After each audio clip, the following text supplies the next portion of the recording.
안녕하세요. 옹달 책방 구독자 여러분. 오늘은 구독자분들이 참 좋아하시는 한문도 교수님 모셨습니다. 네. 한문도 교수님 안녕하세요. 네, 안녕하세요. 안녕하세요. 네, 날씨 많이 풀렸는데. 네, 너무 따뜻해요. 네. 덥기도 하고요. 네, 네. 살짝 덥더라고요, 요즘에. 네. 밤에 또 추워요. 그래서 우리 옹달 구독자 여러분들은 밤에는 젊으신 분들은 괜찮은데 제 나이가 되면 밤에 이렇게 잘못하면 감기가 잘 걸려요. 그래서 좀 조심하십시오. 네, 알겠습니다. 이제 날은 따뜻한데 아직 부동산 시장은 좀 차가운 것 같아요. 그래서 맞아요. 부동산 시장 역시 한문도 교수님의 고견을 좀 듣고자 하는데요. 네네. 바로 좀 질문 드리도록 하겠습니다. 네. 2024년도 지금 현재 이제 4월 지나고 있습니다. 현재 부동산 시장에 이슈가 좀 큰 게 있는지 아니면 현재 근황 말씀해 주실 수 있어요? 이슈라면 일단 분양 현장들 특히 서울하고 지방하고 좀 완전히 다른데요. 서울은 지속적으로 언론 보도가 뭐 분양 청약률 뭐 몇백 대 1 뭐 이런 거 기사가 막 뜨고 또 분양가 건축비 올라가지고 이 부분 때문에 분양가가 자꾸 올라간다라는 어떤 시장 친화적인 분들은 그쪽으로 자꾸 이제 포커스를 맞춰서 좀 시장을 그쪽으로 이제 바라보고 계시고 무주택자분들은 좀 혼동스러울 거예요. 이게 주택 가격이 더 이상 올라가기 힘들 것 같은데 자꾸 보도에는 그런 게 많이 나오잖아요. 근데 여기서 이제 팩트를 말씀 올리면 그렇다면 주택 가격이 계속 올라갈 것 같으면 지표가 일단 정확하게 나와야 되겠죠. 지표에는 우리가 세 개를 보잖아요. 미분양이 증가되나 아니면 감소되나, 그리고 매물이 늘어나나 줄나, 그리고 거래량이 늘어나나 줄나, 세 가지만 일단 보면 되고요. 경매 지표까지 보면 이제 거의 뭐 시장 선행성을 알 수가 있다고 그랬잖아요. 네. 근데 그 네 지표가 별로 이렇게 좋지 않습니다. 그런데 이제 거래량에 대한 기사가 이제 이렇게 나오죠. 뭐 작년 뭐 11월, 12월에 비해서 30% 증가했다. 맞아요. 근데 이게 이제 속으시면 안 되죠. 예전하고 똑같아요. 평균 거래량이 서울로 따질 때 한 6,100건, 200건이라고 말씀드렸었는데 그러면 한 5, 6천 건 올라가야죠. 신상아름도 있고. 작년에도 특례보험자료로 3,000건대 좀 넘고 4,000도 못 찍고 내려왔거든요. 그러니까 올해도 당연히 그렇겠죠. 상식적으로. 그런데 아니나 다를까 문제는 이제 예산을 따져보면 3, 4, 5, 6 한 3, 4개월 정도 이렇게 쭉 올라가야 되는데 3월에 좀 올라가는 것 같다가 4월에 갑자기 분위기가 좀 바뀌고 있습니다. 거래량이. 갑자기 이게 세 달은 이어져야 되는데 꺾이고 있어요. 갑자기.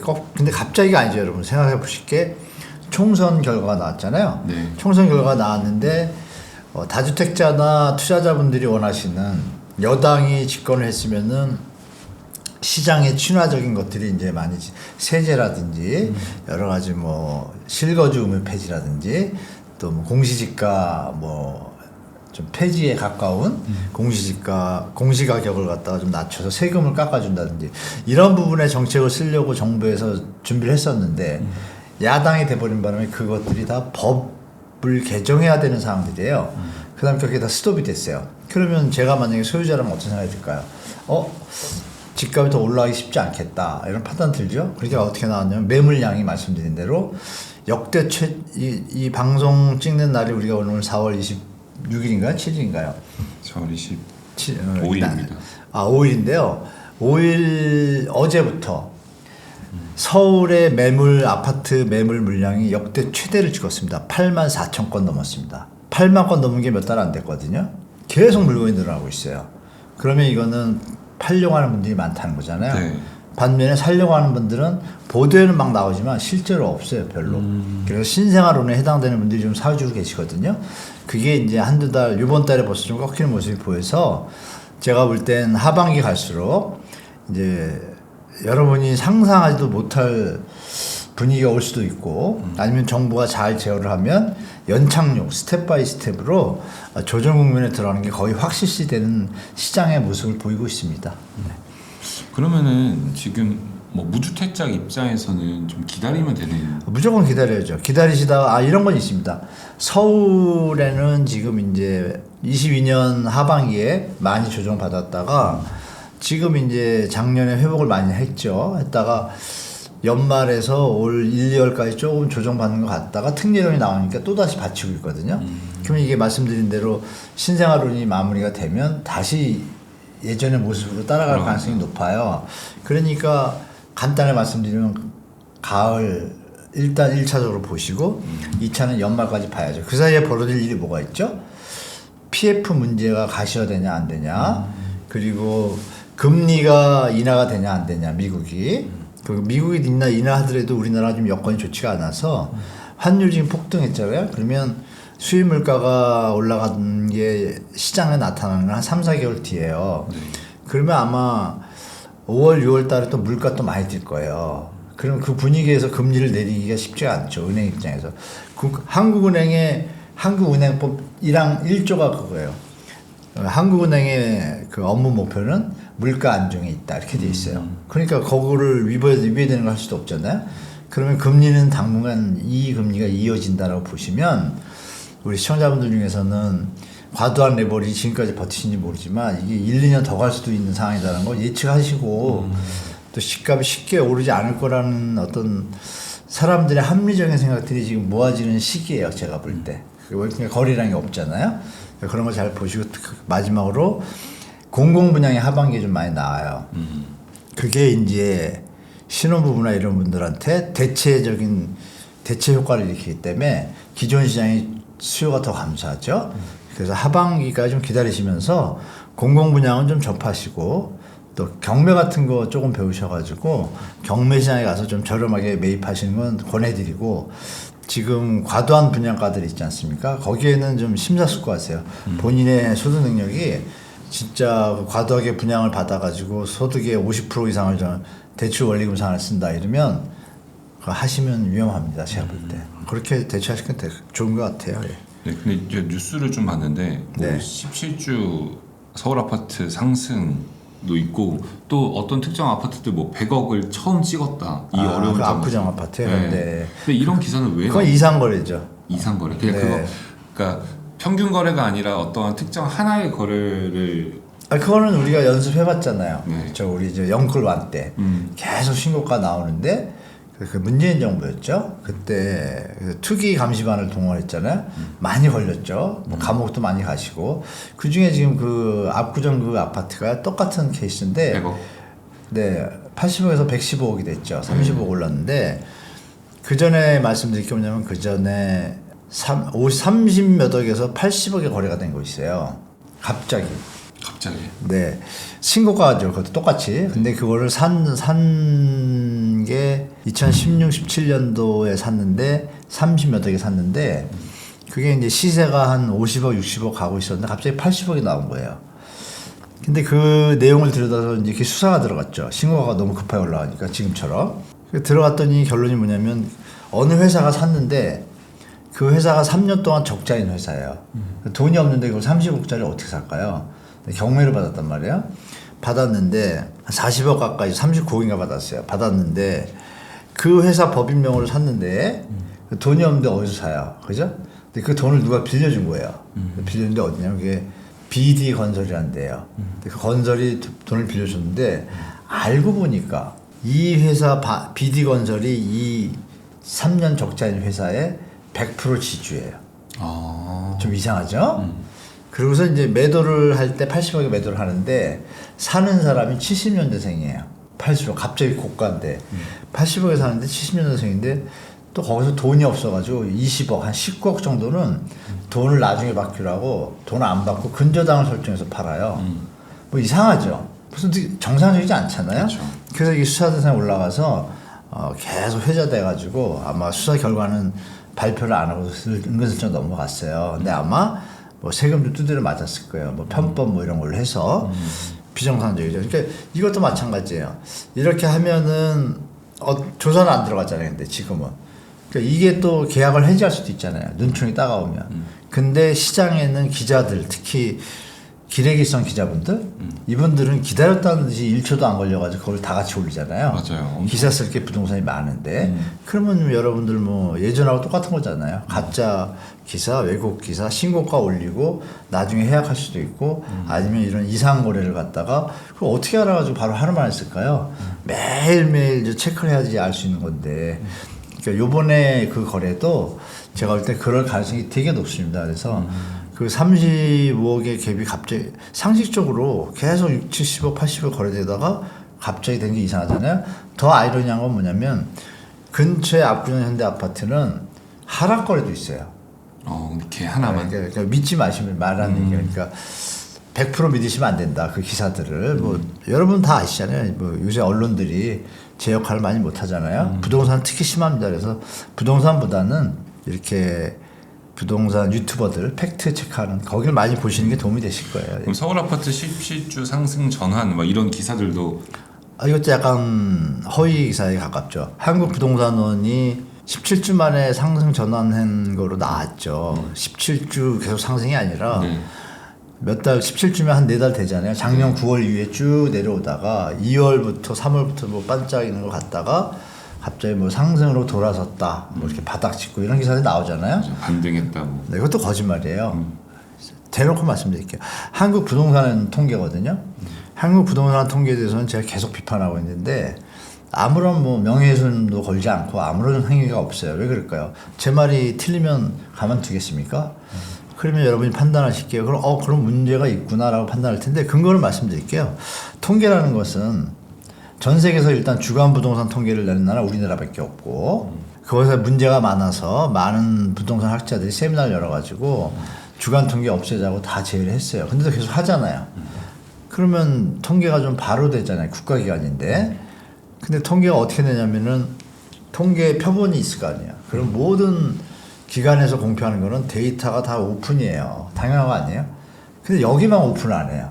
어떤 기준으로 통계를 내는지. 네네. 그래서 제가 어느 사회단체하고 소송을 걸려다가 그것도 좀 참 우스운 것 같아서 그래서 뭐 이런 얘기 옹달 우리 식구들한테 드리면 조금 이해할지 몰라도 제가 직접 통화했거든요. 제가 녹음도 떠났어요. 어느 때가 되면 오픈할 겁니다. 왜 계속 이렇게 한국부동산원이 기사 쓰는데 자꾸 시장을 갖다가 왜곡시키는 기사를 쓸 수 있는 베이스를 제공하잖아요. 그죠? 그런 역할을 하면 안 되겠죠. 시장이 안정되게 하는 게 국가가 할 일이고 국토교통부 산하에 있는 게 한국감정원인데 거꾸로 펌핑하는 역할을 하면 큰일 나죠. 그리고 실제로 하락거래가 더 많은데도 상승으로 떠요.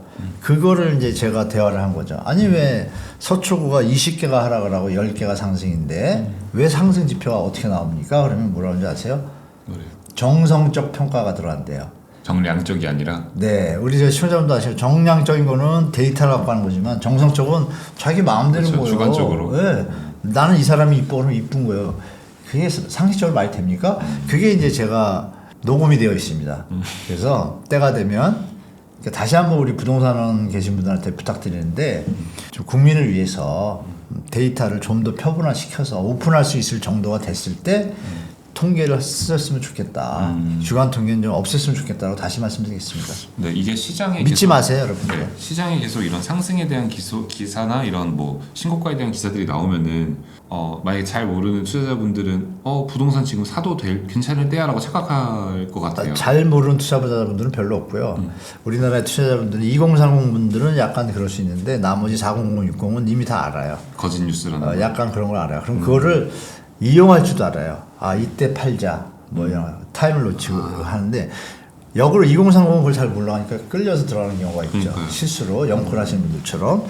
그래서 이 부분들의 보도들이 어느 특별한 몇 개 회사가 있잖아요. 경자 들어가는 그 언론사하고 기존 전통적 언론들이 그쪽에 좀 많이 치우쳐 있습니다. 그래서 우리 시청자분들은 우리 옹달은 좀 건전하고 지식적이고 젊은 분들이 많이 보시는 걸로 아는데 뭐 4050까지 우리가 모두 느끼는 감정은 그냥 나오는 것이 아니라 뭔가 잘못될 때 느끼는 거거든요.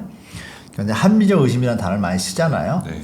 그럼 지금 하는 행동들은 우리가 생각해 볼 때 전 정권 바뀌기 전에 우리 기억을 더듬어 보세요.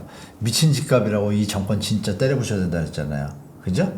이 미친 집값을 그대로 방치하고 있는 이 정부는 또 뭐예요? 근데 언론들이 태도가 바뀌었잖아요. 속으시면 안 되는 거예요. 그래서 중요한 건 우리 예측을 해야 되잖아요, 시장을. 우리 젊은 분들이나 투자 입장에서 예측을 해야 되잖아요.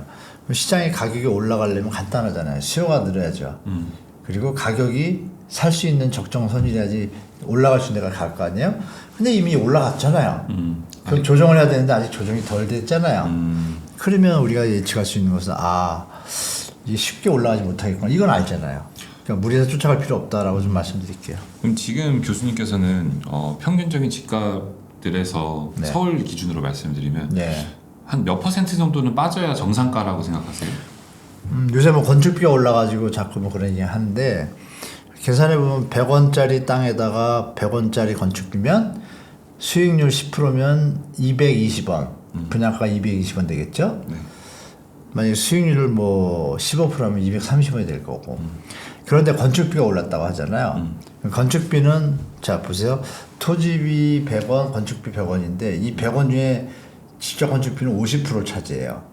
50%를 100으로 봤을 때 50%가 올랐으니까 전체를 보면 건축비에서 25%가 오른 거예요. 그러면 전체로 보면 10% 정도 오른 거예요. 네. 맞죠? 그러면 분양가가 지금 10%가 오른 게 아니잖아요. 그죠? 지금 난리가 났잖아요. 그럼 업이 된 거죠. 이거를 이제 국토부가 잘못하고 있잖아요. 그러면 우리는 기준 가격이 이제 혼동이 되게 된 거예요. 이게 건축비가 올라서 서울이 10억, 12억이 정상가야? 그건 아니거든요. 그 정상 가격이라는 건 어떤 개념이냐? 유효 수요와 합리적인 시장에서 통상적인 가격으로 거래가 원활하게 될 때가 정상적인 가격이잖아요. 근데 지금 아까 말씀드렸처럼 거래량이 안 받쳐준다 그랬잖아요. 네. 그럼 정상 가격이 아닌 거죠. 그리고 역사적으로 볼 때 IMF도 그랬고 2008년도 그랬고 정상 가격으로 회귀를 해요. 했는데 차이점이 또 뭐냐면 그동안은 뒤에 청년 수요, 결혼 수요가 받쳐줬어요. 근데 앞으로 10년 뒤는 그렇지가 않거든요. 천지차예요. 그래서 시장이 지금 짧게는 올 하반기부터 변화가 있겠지만 5년 정도 뒤부터는 심하게 옵니다. 보도화 될 것이고 가시화 될 것이고 제가 다음에는 자료를 충분하게 한번 보여드릴 텐데 결혼상이 지금 몇 쌍인지 아세요? 대한민국? 저희 때는 40만 50만 쌍이었고 딱 한 세대가 지나니까 30년 지금 20만 쌍으로 줄었잖아요. 그러면 한 세대가 지나면 10만 쌍으로 줄 수도 있겠죠. 계속 이러면. 근데 한 세대가 아니고요. 10년 뒤에 10만 쌍 됩니다. 이제 그 얘기는 뭐예요, 여러분? 우리가 주택 공부를 할 때 기존 주택의 신규 수요도 있지만 주로 성인이 돼서 결혼을 하면서 한 가정을 이루는 신규 수요를 기본으로 하잖아요. 그러니까 예전에는 적정 공급가가 40만 50만이었다가 한 10년 전부터 35만 원 줄었다가 요새 30만 원 된 거예요. 그럼 20만 결혼상에다 10만 여유분 더 들어간 거잖아요. 근데 10만이면 어떻게 되겠어요? 더 필요 없죠, 집이. 네. 근데 우리 건축을 할 수 있는 능력은 50만이에요. 이런 것도 생각해 보시면 질문에 이제 적정가가 얼마냐고 하셨잖아요. 그러면 이제 PIR이라는 개념하고 가계부채하고 여러 가지 데이터를 넣으면 현재 가격에서 서울은 노도강 이쪽은 지금 거의 좀 근접해 갔어요. 하락폭이 조정이 많이 돼가지고요.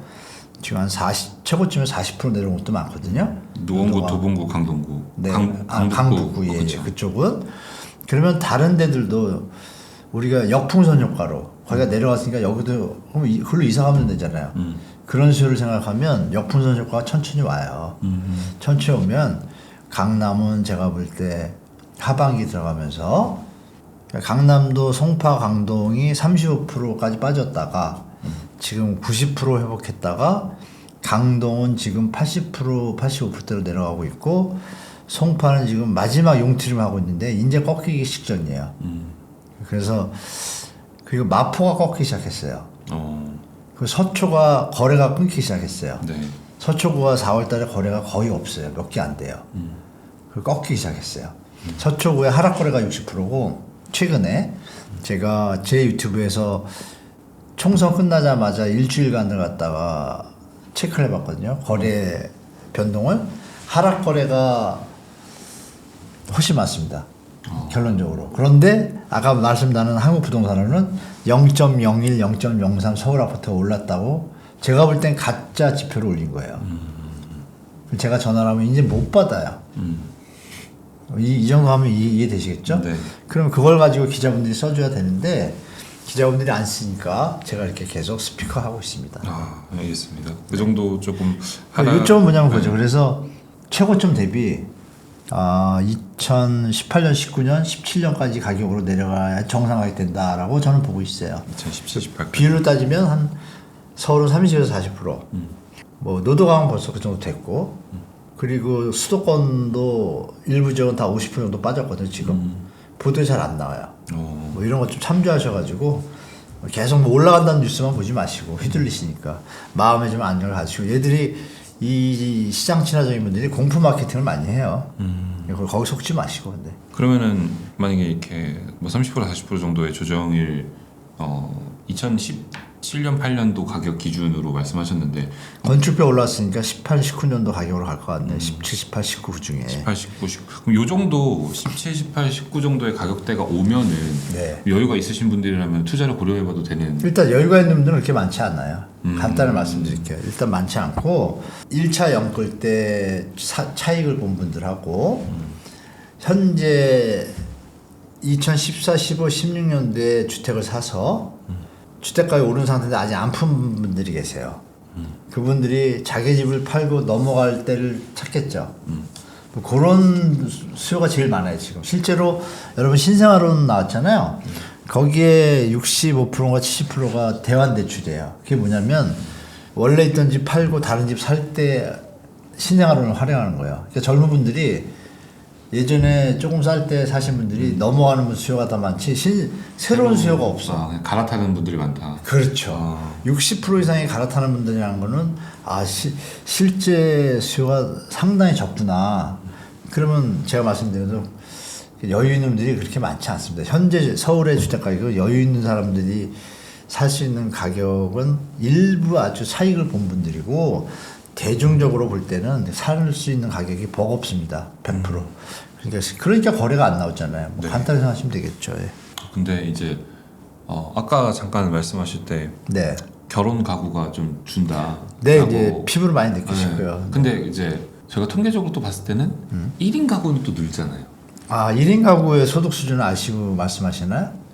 그러니까 1인 가구가 늘면 뭐 전혀 문제가 안 된다고 자꾸 하잖아요. 그러면 그게 근데 이제 좀 구매력 없는 층이기 때문에 많이 없죠. 큰 영향력은 없을 것이다. 구매력이 없다기보다 약하다고 표현할게요. 구매력이 약간 약하다. 또 1인 가구를 또 비할 수 있는 편이니까 1인 가구분들의 그 소득이요 80% 정도가 다 연봉 5, 6천 이하입니다. 그걸 먼저 아셔야 돼요. 나머지 10%, 20% 분들인데 그분들은 이미 산 분들이 많아요 또. 그죠? 요 영끌 완투 시즌에. 네. 나머지 분들은 별로 없잖아요. 그분들이 무리해서 혼자 사는데 32평 아파트 살 일도 없고, 서울은 계산이 안 나요. 갖고 있는 돈이 없기 때문에. 그러니까 금수저에서 부모님이 도와주지 않는 이상은 집 살 수 있는 사람은 없다고 봐요. 저는 솔직히. 집 살 사람이 없다. 이 얘기는 여러 번 드렸고, 그 데이터 통계표를 제가 금리 있잖아요. 네. 그러면 대출 이자를 갚을 정도가 되잖아요. 연봉이 5천이면 실수령이 얼마인지 아세요? 400이 안 돼요. 네. 그러면 1인 최저생계비가 얼마인지 아세요? 2인으로 칠게요. 2인이 216만 원인가 그래요. 그러면 368만 원 받아서 결혼을 했다. 남자 혼자 연봉 5천이에요.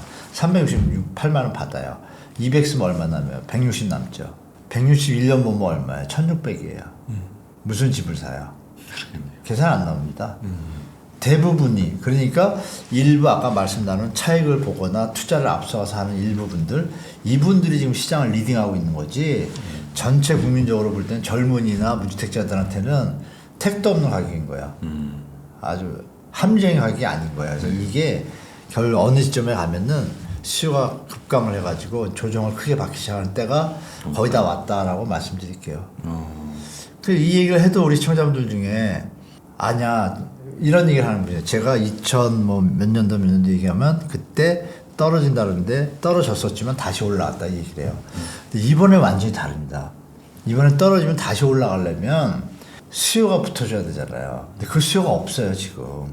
그 수요가 인구 감소랑 딱 크로스체킹이 돼가지고 5, 6년 뒤부터는 이제 시장이 저는 많이 바뀔 거라고 봐요. 그러면요 여태까지는 조정이 오고 나서 큰 반등이 계속 있었는데 네. 큰 상승 그때 이제 또 상승하기 전에 5, 6년 동안 고생하고 전문용어로 피똥 산다? 그렇죠. 뭐 그런 시간이 많아요. 그러니까 맞아요. 절대 지금 쫓아갈 때가 아니에요. 근데 교수님 방금 말씀대로라면은 이제 이번에 이제 정상화 가격을 위한 조정이 되고 나서는 네. 이전에 있었던 폭등은 전혀 폭등은- 있을 수가 없어요. 어, 완만한 상승밖에 기대할 수도 없고 그것도 2, 3년밖에 제 데이터로는 2000 그 왜 우리가 저 뭐 돼지 뭐 황금 돼지띠라든지 이럴 때 아기들 많이 낳잖아요. 네네. 일시적으로 그게 30세 되는 평균으로 따지니까 2030년에서 32년 사이에 잠깐 있어요. 2년. 근데 이미 2030년에 많이 다운된 상태예요. 다운 상태로 1, 2년 약간 반짝였다가 그때 쭉 갑니다. 그래서 여러분이 근데 지금의 상황은 어떠냐? 결혼 상수가 줄은 게 아니라 이렇게 했다 내려왔다 지금 여기까지 간 게 최근 상황이에요. 이분들이 지금 다 샀어 집을. 그러니까 살 수요가- 사람이 많이 줄었죠. 수요의 공백, 수요의 공백 이렇게 생각하시면 돼요. 그럼 앞으로 부동산이라는 자산 자체가 그렇게 매력적인 자산이 아니고 그냥 거주용으로만 쓰일까요? 우리 앵커님처럼 젊으신 분들은 아직도 이제 트라우마가 좀 계실 거예요. 무주택자분들은. 벼락거지. 네, 근데 전혀 저는 그렇게 생각 안 합니다. 제가 역으로 말씀드릴게요. 이런 얘기도 한번 시나리오를 볼게요. 거래가 줄면 국가에서 세금이 줄죠. 네. 우리는 거래세가 부동산의 거래세가 보유세보다 높아요. 다른 나라에 비해서 1등이에요. 1등 거래세가. 그러니까 서민들 돈 세금을 뜯는 거예요. 나쁘게 얘기하면.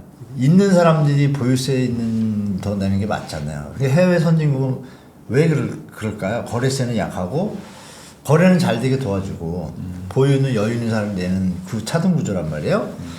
그래서 선진국이 왜 그러겠어요? 이미 우리보다 앞선 역사를 가지고 있잖아요. 그게 뭐냐? 시간이 가면 갈수록 거래량이 줄잖아요. 네. 대부분 선진국 하면 인구 감소가 일어나니까 그걸 예측해서 중장기적으로 세원 수입을 안정적으로 유지하려면 갑자기 이렇게 거래가 줄면 세원이 팍팍 줄잖아요. 그럼 재정에 부담돼요. 그러니까 보유세는 안정적이잖아요. 보유를 계속 하고 있으니까 누군가는 그죠? 그렇죠. 그러니까 보유세를 안정적으로 정해놓고 거래세는 낮춰줘서 거래가 발빠르게. 해주는 게 선진국의 행태예요. 근데 우리는 지금 반대예요. 양도세 막 중과 심하게 매기고 이게 이제 감정적이죠. 좀 합리적이기보다는 물론 많이 남은 사람한테 양도세를 많이 매기는 했지만 너무 많이 매겨서 팔 수 없을 정도면 그건 잘못된 거잖아요. 그렇죠.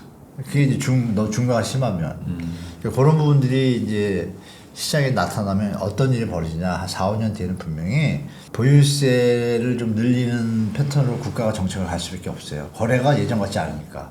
거래가 줄면은 그만큼 세수가 팡팡 나잖아요. 그리고 보유세를 살짝 올려도 개인들한테 조금 올린 거지만 국가에서는 어마어마한 양이잖아요.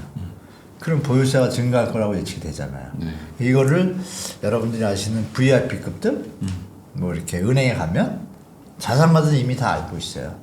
그분들이 지금 집을 더 안 사고 팔잖아요. 네. 간단하잖아요. 근데 왜 여러분들은 자꾸 뭐 아둥바둥하고 이렇게 조급해 하시는지. 그렇죠? 오르면 얼마나 오르겠어요, 여러분? 생각해 보세요. 더 오르기가 쉽지가 않아요. 옛날 최고점을 4, 5년 동안 제가 볼 때 거의 99%못 든다고 봐요. 그러니까 그렇게 생각하시면 조금 여유 있게 역으로 또 이렇게 여러분들이 여유 있게 합리적으로 생각해 가지고 주택 시장에 천천히 들어가면 어떻게 될까요? 가진 분들은 시간이 갈수록 여유가 생길까요? 그렇지 않죠. 돈이 묶여 있고 이자를 계속 내는데 그죠? 금리가 높고. 그러니까 그런 어떤 세력의 어떤 그 균형점이 나올 시기가 이제 앞으로 조만간에 지금 도래하기 시작했습니다. 제가 볼 때. 생각보다 많은 이제 아까 학습이란 말을 하셨는데 네네. 지금 이 뭐 2030 세대들이 학습했던 게 사실 그 바로 직전 상승장 때 직전 상승장이 길었잖아요. 7, 네. 8년, 10년 가까이 됐잖아요. 그때 이제 또 나왔던 단어가 물론 이게 암호화폐 코인 때도 나왔는데 네네. 벼락거지. 그러니까 네네. 나는 가만히 있었는데 그 자산을 안 갖고 있었을 뿐인데 그 자산을 갖고 있는 사람들의 부가 갑자기 늘어나면서 벼락거지가 됐다 상대적으로. 그 자산을 갖고 있는 사람들의 비율을 잘 따져봐야 돼요. 여러분들이 마치 모든 사람은 그러니까 참 언론이 나쁜 거예요. 그런 용어를 누가 만들었을까요? 공포 마케팅을 하기 위한 사람들이 만드는 거예요. 그래서 그때 벼락거지 안 되려고 막 연끌해서 그게 마치 전체 분위기가 돼가지고 막 괜히 소외된 느낌을 받게 되는 안산 포모 영상 돼서 그래서 지금 다 물렸잖아요. 맞아요. 언론들이 책임을 안 지잖아요. 그 언론은 책임 안 져. 사과도 안 지잖아요. 이제 언론사들이 건설사의 어떤 앵벌이 수준까지 갔었잖아요 한때, 그죠? 막 펌핑하고. 근데 지금 또 속으시면 안 되죠. 그러면 좀 합리적으로 판단해야죠. 그럼 언론은 그렇게 얘기할 수 있어요, 그죠? 뭐 건설사가 사주다 보니까 좀 더 긍정적으로 표현해 줄 수 있는데 판단은 본인들이 해야 되잖아요. 그러면 여러 가지를 크로스 체크해야 돼요. 팩트를. 그러면 팩트를 바쁘시니까 체크하기 어려우니까 뭐 저나 여러 사람 이렇게 팩트를 얘기하는 분들이 꽤 있잖아요. 그분 얘기를 좀 들어보고 또 긍정적으로 시장을 보는 분들의 말도 일리가 있는 경우도 있잖아요. 네. 그것도 들어보고 본인이 판단해야지. 그걸 왜 질질 끌려가냐고요. 특히 여러분들은 언론에. 성인이시고, 그죠? 이 집값이 너무 비싼 것 같다. 그러면 안 사면 되잖아요. 사는 건 어떤 심리죠? 불안감이고. 포모죠, 포모. 그러니까 그렇죠. 내가 그 대세에 참여하지 못하고 있다라는 건데 네, 교수님 네. 말씀대로라면 지금 대세인 것처럼 언론이 계속 플레이를 하고 있다. 플레이하죠. 예, 기득권들이 하잖아요. 그러니까 속지 마라. 그러니까 공부를 좀 하신 분들은 거기 안 따라가거든요. 막 너무 심하게 갔을 때는 이거 끝물이구나 알고 안 들어가고 내려올 때 기다리잖아요. 그 2022년도에 나왔었잖아요. 그 상황이. 네. 그때 산 분들은 똑똑한 분들이죠. 40% 빠졌을 때. 그럼 정부라는 입장에서는 또 연착륙을 다시 펌핑을 해야 되고 그 사이클을 알 수 있을 정도의 최소한의 공부를 하셔야 된다 이거죠. 그런 공부를 해두시면 시장이 좀 보이시니까 내가 매도할 타임, 매수할 타임 알 수 있거든요. 젊은 분들은 너무 걱정 안 하셔도 됩니다. 제가 볼 때 정부에서 더 이상 청년들을 이렇게 기득권과 분리해가지고 불합리하게 처우를 하는 정책은 더 이상 가기 힘듭니다. 제가 볼 때. 제가 정치인이고 암만 나쁜 정치인이라 할지라도 벌써 뭐 출산 감소율이 전 세계 뉴스에 여러분 최근에 뉴스 보세요. 뉴욕 타임즈에서요. 그 아웃룩 해가지고 2024 그 보고서가 나왔어요. 두꺼운 책이 나왔는데 거기에 한국에 대한 포션이 많은데요. 한국의 문제점에 대해서 다 써놓은데 거기에 이런 표현이 있어요. 한국의 군인이 최초로 60만에서 50만으로 됐다. 벌써 10만이 줄었어요. 벌써. 네. 그죠? 국방산업체는 10만 정도 매출이 준 거죠. 경제 활력이 준 거잖아요. 그리고 유모차 있잖아요. 유모차 개수가 강아지들을 쓰는 반려견용 유모차로 매각된 게 애기들 거 숫자보다 더 많아졌어요.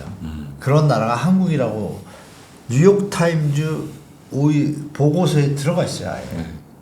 그래프까지. 제 유튜브 보면 나옵니다. 나오는데 그런 보도들을 접하시면 얼마나 심각한지를 저같이 계속 보는 사람들은 파악이 되는 거고 우리 젊은 분들은 막 했다가 그래서 유튜브 좀 보셨다가 또 올라가네. 이게 뭐 정상화론자 말도 믿을 수 없는 이게 혼동이 오는 거예요. 그러니까 공부를 좀 하시면 좀 마음의 여유가 생길 텐데 물론 그건 있습니다. 혹자들은 서울은 다르다라고 얘기를 해요. 서울은 다르다, 강남은 다르다. 자꾸 그 얘기를 하는데 뭐라 그러죠? 우리가 옛날 저희 때 쓰는 말이 막 하고 너는 뭐 용과리 통뼈냐? 똑같은 사람이 이런 얘기를 하거든요. 그 얘기처럼 서울은 뭐 똑같은 집 아니에요? 예를 들어 서울이 10억인데 여기 강남이 만약에 10억인데 차 타고 30분 갔는데 이게 20억 가야 되는데 얘도 15억까지 쫓아갔어. 너무 비싸. 근데 여기가 지금 반토막이 나서 7억이 됐어.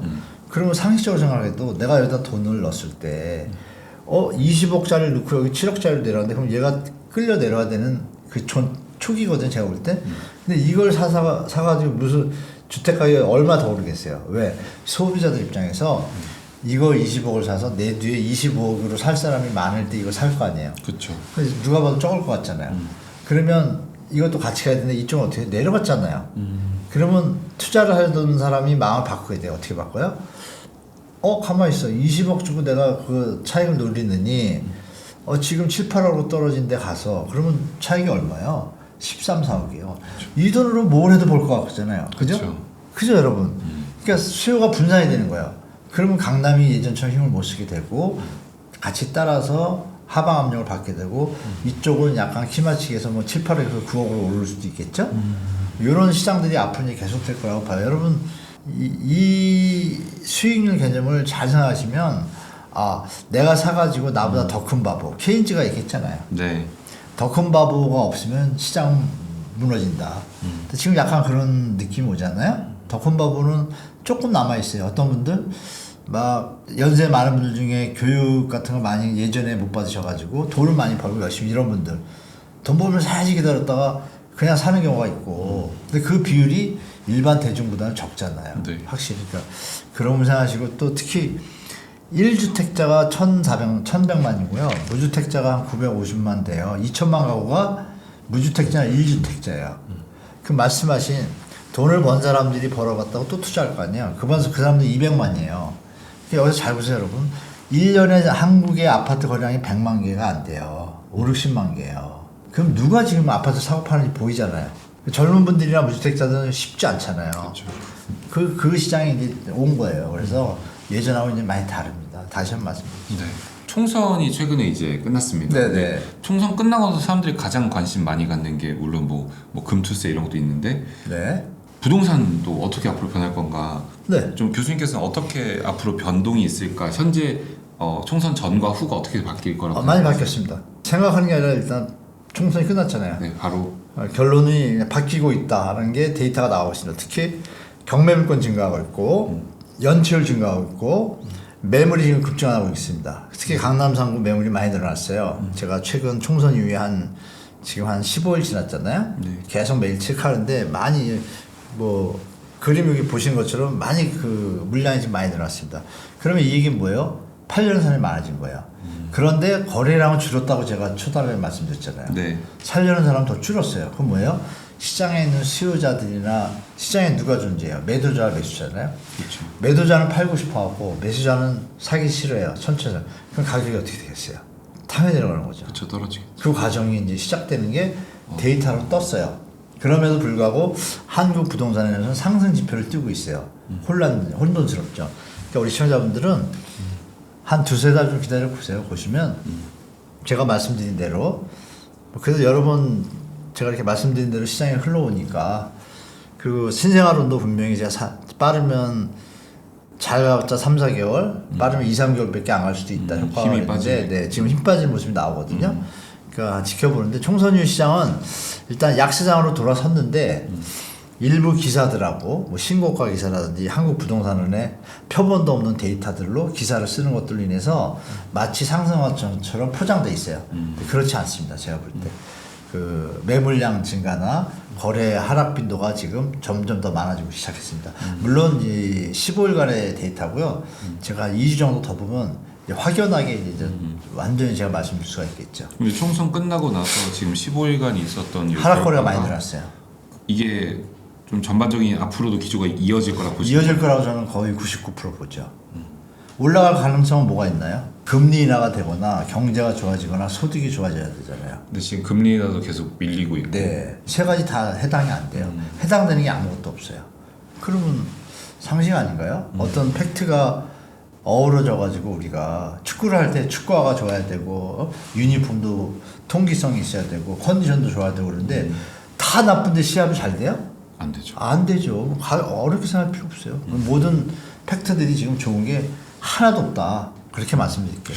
그러면요, 지금 아까 매물량도 말씀하셨고 거래량도 말씀하셨는데 이런 네. 걸 여러 개 봐야 되는데 지금 다 안 좋다라고 하셨는데 그 중에서 유일하게 조금 우리의 역할이 아니지만 좋을 수 있을 거 기대할 수 있는 거 하나가 금리 인하 같은데. 맞아요. 제일 크죠. 네, 왜냐면은 지금 원래 3분기 때 금리 인하 확률이 한 75%였다가 최근에 다시 50%로 낮춰지긴 했는데 어쨌든 모두가 모아서 금리는 인하가 언젠간 될 거다라고 하는데 언젠간 되죠. 금리가 언젠가 인하되는 시기에도 역시나 부동산에는 아까 말씀하셨던 것처럼 전반적인 것들이 좋아야 되니까 우리나라 인하라는 게 아니잖아요. 그죠. 미국 금리 네, 거기다 이제 여러분 하는 총재 얘기를 워딩을 잘 들어야 돼요. 하는 총재가 예전에 작년 10월에 했던 얘기가 뭐죠? 재정 정책과 통화 정책을 잘못 쓰면 나라가 망하는 지름길이라고 얘기를 했어요. 그만큼 우리 경제 펀더멘탈이나 팩트들이 좀 자연스럽지 않은 거예요. 그러면서 금리나 워딩이 나올 때 뭐라 그랬냐면 환율에 큰 문제가 없는 한 금리 인하를 하면 우리도 고려한다라고 얘기한 거예요. 여러분 요새 환율 뉴스 보셨잖아요. 날아가고 있어요. 지금 폭등하고 있잖아요. 네. 여러분 이제 조금 있으면 물가 지금 1340원 25 이러다가 지금 1380원 1400원 찍고 난리 났잖아요. 그럼 그게 몇 프로예요? 5, 6% 올랐잖아요. 5, 6% 기본적으로 수입물가가 오르면 과정 속에 10% 10% 또 올라요 물가가. 그 과정이 나올 거 아니에요. 거기다가 유가가 제일 중요한데 유가가 지금 70달러 선에서 뭐 85달러 가가지고 막 90 뭐 왔다 갔다 하잖아요. 네. 그 와중에 아직 정리 안 됐잖아요. 금리 인하가 여러분 왜 얘기가 나오는지를 좀 정확히 아셔야 되는데 대통령이 되려면은 우리 선거에서도 봤지만 포퓰리즘을 써야 되잖아요. 그러니까 경제 지표가 좀 최대한 낮추려고 애를 써서 조금이라도 좋은 데이터가 나오면 금리 인하를 할 순간에 대통령에 대한 인기는 올라가게 돼 있어요. 100% 어디나. 왜? 일단 이자를 들래니까. 대출 받는 사람이 80%니까. 이자를 들래니까 자기 손해가 준다는 거에 출발을 하는데 물가 오를 생각을 안 하죠 또. 이 금리를 인하면 여러분 환율이 올라가요. 네. 그러니까 결국 쌤쌤인데 정치인들은 그걸 이용하는 거예요. 대중들 데리고. 금리 인하합니다. 이자 부담 줄여줍니다. 이 빡 언론에 하면 맞아 좀 잘하네 나중에 투표할 때 찍을 수 있잖아요. 근데 이면은 경제학자들이나 경제를 보는 분들은 웃기는 거죠. 우리가 정상적이지 않을 때 금리 인하를 하는 그러니까 금리 인하를 했을 때 좋은 점과 나쁜 점이 있잖아요. 우리는 지금 위험하거든요. 금리 인하하는 게. 해외에서 볼 때 한국이 문제가 많구나. 그럼 환율이 더 폭등하면 어떻게 돼요? 금리는 0.1% 내렸는데 물가는 10% 오르면 어떻게 됩니까? 박살나는 거예요. 그래서 하는 총재가 환율이 안정되고 변동성이 없다고 보이면 미국이 내리면 따라할 수 있다. 전제 조건이 많아요. 네. 그 미국이 내리는데 우리가 환율이 안정적일 때. 근데 우리가 환율이 안정적일 가능성이 뭐가 있죠? 제가 볼 때 그렇게 많지 않거든요. 왜냐하면 중국이 좋아져요. 그래도 좋아져요. 여러분 한국 엔화하고 한국 원화하고 미국의 위엔화는요. 위안화는 커플링 현상이 있어요. 그걸 여러분 잘 아셔야 돼요. 커플링 현상이 있는 거는 뭐 전문가들은 다 알아요. 그럼 지금 위안화가 어때요 지금? 바닥을 찍어가지고 그냥 폭등하고 있잖아요. 여러분 중국 경제가 안 살아나면 우리가 쉽게 지금 이 어려운 시기가 쉽게 금리 인하도 우리가 이르지 않아요. 그래서 정부에서 할 수 없이 정책 금리로 신생아론 뭐 특례관을 쓰는 거예요. 왜? 정상적인 금리로는 이게 안 되니까 부채가 너무 늘어나면 위험하거든요. 그런 걸 좀 종합적으로 보셨으면 좋겠어요. 네. 첫 번째에서 말씀 주시긴 했는데 매물이 늘어나고 있다고. 네네. 네, 6만. 매물이 전국적으로 늘어나고 있어요. 네, 6만. 8만 4천 개 8만 4천 개로 이제. 우리 앵커님은 이제 바쁘서 모르겠지만 네, 8만 4천. 그 의미가 큽니다. 왜냐하면 제가 해석을 드릴게요. 8만 4천 개면 서울의 적정 입주 물량이 3만 5천에서 4만이라고 지금 보거든요. 그럼 2년치 물량이에요. 그죠? 근데 올해 여러분 많이 들었던 거 아시잖아요. 저 뭐죠? 그 둔천중 올림픽 파크 프레온. 그게 12,700세대가 7세대가 들어와요. 거기다가 그 9월 달에 6월 달 해가지고 강동구 쪽에 한 5,000세대가 또 들어와요. 그것만 하면 16,000세대 되잖아요. 넘잖아요. 17,000 가깝잖아요. 그러면 제가 볼 때 강동구, 강동구발, 그러니까 송파구발, 강동구와 송파가 붙어 있잖아요.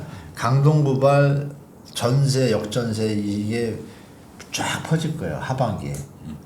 그럼 그때 물건은 많은데 전세를 안 들어가면 어떻게 되죠? 지금 금리가 높잖아요. 중요한 게 이분이에요, 여러분. 시장이 막 오르고 이럴 때 금리가 낮을 때는 가격이 변동이 없어요. 왜? 버티면 들어오니까 소유자 입장에서 실거주 의무 폐지 의무 유예가 돼서 3년 동안은 유예하니까 전세를 놓을 수가 있잖아요. 중요한 건 뭐냐? 잔금 날카에 전세를 못 넣으면 잔금 부분에 그 전세금만큼 내가 이자를 내야 되죠. 돈을 못 메꿨으니까. 근데 그 이자율이 지금 장난이 아니에요. 그 이자율이 셉니다. 액수가 그럼 전세금이 6, 7억, 8억 못 메꿨다고 가정할게요. 그럼 8억이면 그냥 4% 잡아볼게요. 3,000이면 한 달에 3명 나가야 되죠? 그렇죠. 그게 애들 이름인가요? 그럼 6개월 동안 안 나가면 어떻게 돼요? 돈 1,200 날라가요. 그러니까 목돈이 있어가지고 그걸 때우면서 기다려가지고 높은 가격에 전세를 받을 사람은 가겠지만 목돈이 없는 분들은 어떻게 돼요? 그냥 그걸 메꿔야 되는데 메꿀 돈이 없으면 어떻게 돼요? 팔겠. 연체가 되잖아요. 네. 일이 난다. 그러니까 싸게 낼 거 아니에요. 싸게라도 내야 급전에도 이런 일들이 이제 벌어질 수 있는 가능성이 많다. 그래서 둔천주공이 지금 뭐 요새 분양가 높아지면서 뭐 14, 15억 돼가지고 배부른 것 같지만 제가 볼 때 연말에 좀 고생들 좀 하실 수 있는 가능성이 좀 많습니다. 물론 손해는 안 보지만 무리하게 들어가신 분들은 좀 일이 좀 터질 것 같아요. 네. 이제 이 얘기 드릴게요. 지금 거기 지금 12월 입주인데요. 거기 전세 물건이 지금 800개가 나와 있어요. 12월 입주인데 왜 벌써 전세 내놓을까요? 돈이 없어서? 금리 겁나니까. 예. 제가 말씀드린 이자 내세하니까 이자 때문에 낼 돈이 없으면 어떻게 돼요? 그냥 내가 안 답 살고 없잖아요. 미리 대비하는 거지 지금. 그럼 전세가격이 내려갈 가능성이 많겠죠? 네. 그래서 매물량이 아까 말씀드린 35,000개 수준인데 지금 그거 막 겹치면서 하반기, 가을, 겨울에 좀 뉴스들이 좀 뜰 겁니다. 그걸 보시면서 시장 보시는 게 좋을 것 같아요. 네. 아까부터 이제 좀 반복적으로 가을 한번 보시고 네. 연말 보시라고 하셨는데 그거 지나고서 사셔도 늦지 않나요? 아 전혀 안 그때까지는 늦어요. 계속 관망하는 이 공부를 많이 하시면 안 힘든데 공부를 많이 안 하시면 힘드실 거예요. 더 올라가고 불안하고 기사들이 자꾸 나오니까 그 끊으세요 그 기사를. 네이버 메인 이런 걸 끊으세요. 그러면 그냥 유튜브만 골라서 보시는 게 더 현명하신 거예요. 제가 볼 때 그게 맞거든요. 그러면 이제 가을이나 이제 연말에 좀 좋은 조정이 왔다라고 했을 네네. 때에는 그냥 사는 게 좋나요? 아니면은 그때도 금리는 높을 것 같고 아니 뭐 아까 또 말씀하신 뭐 경매를 이용해야 되는지 어떤 게 제일 좀 현명한 투자일지. 그때 이제 조정이 왔을 때 수준을 봐야죠. 수준. 조정이 기억나시면 예전에 급하게 충격받았을 때 인천 송도의 아파트들이 불과 한두 달 만에 50% 반토막 났거든요. 그때는 그냥 사셔도 되죠. 그냥. 네, 근데 그러면 건축비 있잖아요. 그걸 계산을 좀 해보시면 되는데 기존 주택이 신축 분양가보다 원래 신축 분양가가 기존 주택보다 조금 높잖아요. 근데 이게 신축 분양가보다 많이 차이가 나는데 이 신축도 고점 대비 30-40% 내려왔다. 그러면은 그거는 적극적으로 이제 다가서는 것이 그동안 물가 상승분을 계산하시면 최고점 대비 30-40% 40% 빠졌다 그러면 적극적으로 30%면 조금 더 보시고 이렇게 접근하시면 큰 무리 없을 거예요. 손해 안 보시고 그럼에도 불구하고 전세 제도가 어떻게 바뀔지 몰라요. 제가 볼 때 지금은 2+2인데 우리가 3년제잖아요. 학제가. 그럼 정상적인 정부였으면 3+3을 했어야 돼요. 그렇죠? 학교 이동이나 이런 걸 막으려고 주거 안정을 위한다면 그러면 아마 혹시 뭐 폐지하는다는 얘기도 있지만 전세. 주거 안정에 대해서 여론이 많아지면 3%-3으로 가면 주택시장은 급격하게 안정될 수도 있어요. 그렇죠? 뭐 이런 여러 가지 요소들을 같이 보셔야 될 것 같아요. 그러니까 매도자나 투자자들 입장에서 투자자들 입장에서 환경이 당분간 몇 년간은 좋아질 게 별로 없다는 말씀 드릴게요. GTX 호재 지금 다 민낯 보이잖아요. 네. GTX 동탄 제가 여러 번 옹대에도 말씀드렸잖아요. GTX로 개통하면 그 미리 반영됐기 때문에 거품 가라앉을 수도 있다는 말씀드렸잖아요. 지금 어때요? 아니나 다를까 동탄 개통하자마자 매물이 쏟아지기 시작하잖아요. 웃기죠? 네. 더 올라갈 것 같으면 매물이 없어지고 가격이 막 올라가는데 안 올라가잖아요.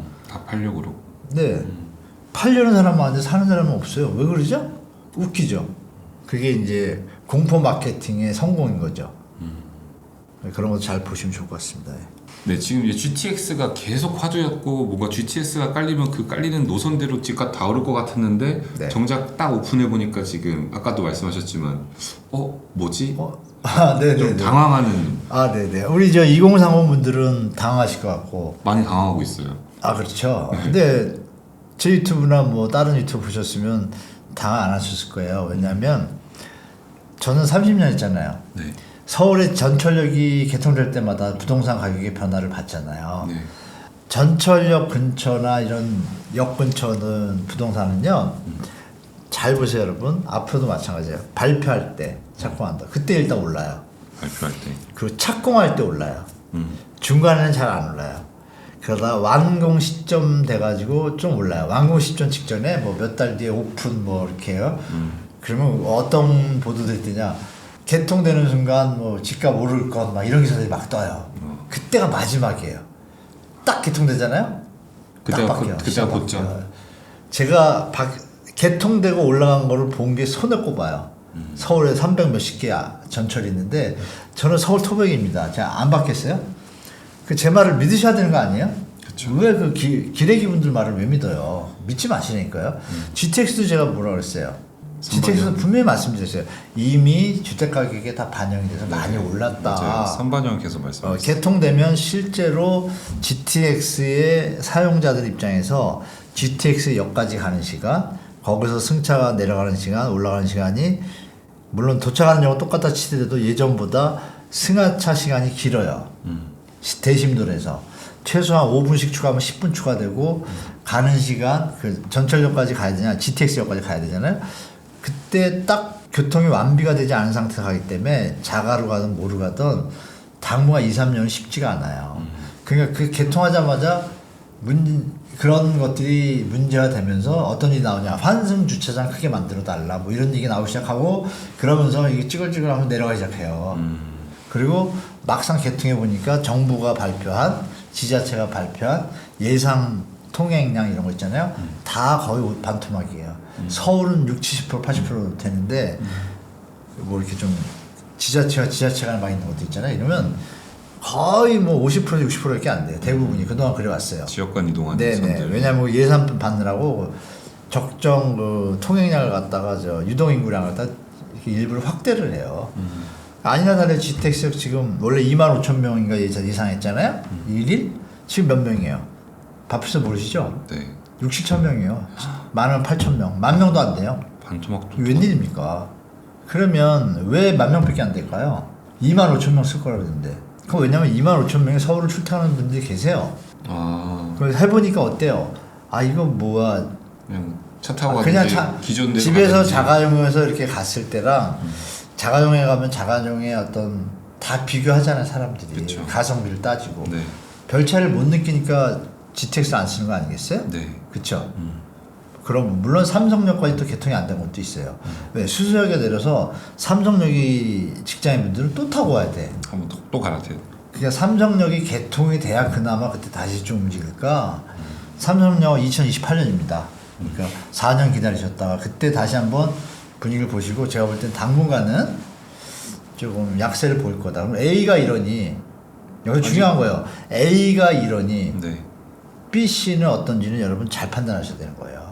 그리고 먼 뒷일이니까 그렇게 말씀드릴게요. 네. 대충 이해되실 거예요. 네. 너무 효과를 확대해서 하시면 안 됩니다. 네. 네. GTX-A에 대해서 말씀을 나눠봤고요. 네, 네. 3기 신도시. 아, 예. 네. 3기 신도시 이제 분양들에 대해서 좀 여쭤보고자 하는데 지금 현재 상황은 좀 어떤가요? 정부가 좀 홀딩을 하고 있죠. 정부가 빨리빨리 해야 되는데 아마 하반기에는 할 것 같아요. 그 작년 12월 26일 날 주택산업연구원 원장 김정대인가 서정대 그분이 워딩을 던졌습니다. 근데 저 같은 경우는 이제 워딩이 파악이 되니까 뭐라 그랬냐면 정부가 인허가 공급만 빨리 해주면 바로 착공할 수 있다고 합니다. 공급할 수 있다고. 그러니까 정부가 지금 물건을 쥐고 있는 거죠. 사전 분양 들어가면 되는데 네. 사전 분양 들어가면 어떤 일이 벌어져요? 지금 문제 있는 피해 현장들이 밀리죠. 네. 이런 거를 정책이 지금 엉켜 있어요. 그러니까 윤석열 대통령께서 270만 원 공급하겠다고 그렇게 펑펑 했는데 간의 기별도 안 오잖아요. 공급하는 게 뭐 없잖아요. 네. 그러니까 젊은이들이 그 정도는 판단하실 거 아니에요. 그럼 욕 먹잖아요. 근데 이번에 단순하게 됐으니까 더 욕 먹으면 안 되시니까 그 발표도 했잖아요. 공공주택 확대해가지고 주택시장 안정시키겠다고. 근데 건설회사들 입장에서 주택산업연구원은 건설회사를 대변하는 연구원이에요. 건설회사들에서 지금 어때요? 피해 현장의 상태 안 좋으니까 재정이 어때요? 돌릴 게 없잖아요. 네. 그러면 이럴 때 나서는 게 기본적으로 공공의 SOC 사업이나 공공을 활용한 건설 사업을 유지시켜 주는 거예요. 국가를 위해서. 그러면 빨리 공공택지 이미 다 만들어 줬겠다. 빨리 주고 사업하면 돌아가잖아요. 그죠? 인부들 놀립니까? 그쵸? 그러니까 그러면 해야 되는데 땅 다 돼 있잖아요. 그러니까 지금 아마 하반기 할 겁니다. 그래서 3기 신도시 분양은 분양가도 지금 막 집값을 버텨놔가지고 정할 때 시세 대비 80%로 하게 돼 있거든요. 그러면 일단 신축인데 기존 주택보다 20%가 저렴하다? 그럼 일단 들여다볼 하잖아요. 그렇죠? 입지도 좋고. 그러니까 이제 그러면 무슨 일이 벌어지냐? 대체 효과가 생기는 거예요. 2030 분들, 40 분들이 일단 신도시부터 좀 청약을 해보고 되면 그쪽으로 갈 생각을 하니까 기존 주택 시장이 어떻게 돼요? 더 죽겠죠. 또 수요가 없겠네요. 중단은 건 뭐야? 하방 압력. 그래서 제가 하반기에 조정이 온다는 거예요. 근데 그걸 안 한다고 그래서 그럼 만약에 그 공공택지도 안 하면 지금 일거리가 없잖아요, 지금. 그죠? 재건축 현장은 막 공사비로 갈등 생겨서 진도가 안 나가죠. 지금 말은 안 하지만 건설회사들이 지금 좋겠어요? 그렇죠. 공사를 해야지 일이 돌아가는 건데 못 하고 있잖아요. 뭐 안 한다고 하지만 못 하는 거잖아요. 그렇죠. 못하면 상태가 좋나요? 안 좋아지잖아요. 그럴 때 아까 말씀드린 대로 SOC나 이런 걸로 돌리는 건데 SOC도 요새 뭐 공사비 올라갔는데 정부가 못 올려주니까 다 유찰되고 그 아까 말한 GTX A 구간에요. 삼성역 부분에 입찰을 최근에 저번 달에 했어요. 유찰됐어요. 업체가 안 들어왔어요. 여러분들 바쁘셔서 모를 텐데 제가 알려드리는 거예요. 그런 속에서 이게 빨리빨리 될 수도 없고 이게 여러 가지 정황들이 부동산의 어려운 시기가 지금 시작된 거예요. 그걸 보시면 그런데 주택가격이 올라간다? 그건 사실 어불성설 이런 단어랑 맞는 거죠. 제가 볼 때 그렇습니다. 일단 3기 신도시 분양은 좀 유효하게 보되 전반적인 시장으로는 결국 더 안 좋은 하방 압력이 많습니다. 하방 압력이 더 높아진다. 네, 맞습니다. 예. 그리고 이 와중에서도 꼭 사람들이 궁금해하는 거 있어요. 그래도 서울의 어떤 지역들은 올라가지 않을까요? 라는 질문인데 그래서 네. 상승 여력이란 단어가 또 중요한데 상승 여력이 있는 서울 핵심 지역은 어디가 있을까요? 지금은 상승 여력이 없죠. 내려가고 나면 있겠죠. 그 상식적인 거를 뭘 저한테 물으세요? 아니 지금 비싼데 다 안 사는데 없다. 지금 사는 사람들은 약간 호갱에 가깝지 않나요? 지금보다 많이 내려갔다. 내려가면 시간에 우리가 물가상승이라는 게 있잖아요. 네. 그걸 계산해 보면 어느 시점에 가면은 갭이 생기잖아요. 그만큼 쫓아갈 수 있잖아요. 그럼 싸게 사야 갭이 생기잖아요. 비싸게 살 때 그게 갭이 여력인데 그렇죠. 여기서 상승 여력이 있는 것은 어느 시기에 얼마에 사느냐가 상승 여력이 달라지잖아요. 그게 일단 지금도 아니고 조정됐을 때 그때 체크를 하고 그 상태에서 여전히 상승 여력이 있는 것을 물어보면은 이제 그때 답을 딱 말씀드릴 수가 있지만 지금 이런 걸 기대할 때가 아니잖아요. 제가 볼 때. 지금은 일단은 정상화가 되는 과정에서 네, 과정이죠. 한 반년 뒤에 반년 다시 지나서 내년 초 정도 굳이 말씀드린다라면 노도강이나 이 수도권에 좀 많이 내려간 지역들이 있어요. 여러분들 보도에는 안 나요. 우리 기레기님들이 그것도 잘 안 써요. 네. 그거는 여러분들이 그 공부를 하시거나 유튜브에 가면 이렇게 저도 좀 알려드려야겠구나 그걸 찾는 방법을 그렇죠. 그걸 하시면은 직접 찾을 수가 있어요. 제 유튜브에 가끔 오셔도 자주 오실 필요는 없고 한두 번 오셔서 구독 안 하셔도 좋으니까 가끔 저도 매번 모시고 뭐 한 달에 두 달에 한 번 정도 이렇게 체크해 드리거든요. 그거 한번 보셔서 참고하시면 되죠. 저 말고도 그렇게 해주는 데가 또 많아요. 아마 또 좀 더 궁금하신 게 많으신 분들 있으실 거예요. 그런 네네. 분들은 여기 하단 고정 댓글에 네, 교수님 유튜브 한문도 TV 달아놓을 네. 테니까요. 가서 좀 더 딥한 얘기들 배우시면 될 것 너무 같습니다. 자주 오지 마시고 네. 가끔 옹달을 많이 봐주십시오. 어차피 일주일에 한 번밖에 안 올라옵니다. 네, 저는 저 유튜브 많이 안 올려서 가끔 오셔도 돼요. 네. 한 가지 말씀드릴게요. 일기신도시 있잖아요. 네. 그거 말씀드리고 인사드릴게요. 알겠습니다. 일기신도시는 당분간 좀 주의하시라. 아, 네, 일기신도시는 제가 다음에 일기신도시 특별편으로 뭐 거기 사시는 분도 계시고 또 들어가려고 계획하시는 분도 계실 텐데 정말 주의해야 되고 체크할 사항이 많습니다. 그거에 대해서 한번 쫙 우리 옹달 식구들한테 제가 말씀드리도록 하겠습니다. 네, 알겠습니다. 다음을 또 기약하면서 여기서 인사드리겠습니다. 네, 초대해주셔서 네, 감사합니다. 감사합니다. 네.